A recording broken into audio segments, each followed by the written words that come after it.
السلام علیکم ورحمۃ اللہ۔ اس وقت ہم مسجد قبلتین میں کھڑے ہیں۔ اندر کا جو ایلیویشن ہے وہ انشاءاللہ میں آپ کے ساتھ شیئر کروں گا۔ اندر کی جو سٹرکچر ہے تھوڑی سی مسجد کے تقدس کو بحال کر رکھتے ہوئے مسجد کے بارے میں جو انفارمیشن ہے وہ یہاں پہ میں آپ کو دے دیتا ہوں، تاکہ اندر کی جو انفارمیشن ہے وہ انشاءاللہ وہاں دوں گا تاکہ آپ کے لیے سمجھنے میں آسانی ہو۔ اس مسجد کا نام مسجد قبلتین ہے، دو قبلوں والی مسجد۔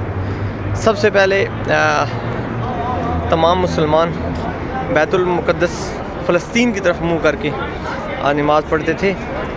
حضرت محمد مصطفیٰ صلی اللہ علیہ وآلہ وسلم عصر کی نماز پڑھا رہے تھے، 2 رکعت ان کی مکمل ہو چکی تھیں کہ اللہ تعالیٰ کی طرف سے حکم آیا، میرے پیارے اپنا منہ خانہ کعبہ کی طرف کر لیں۔ اور اس کے بعد حضرت محمد مصطفیٰ صلی اللہ علیہ وآلہ وسلم نے اگلی 2 رکعت خانہ کعبہ کی طرف کر کے پڑھائیں، جس کی نسبت سے اس مسجد کا نام مسجد قبلتین رکھا گیا۔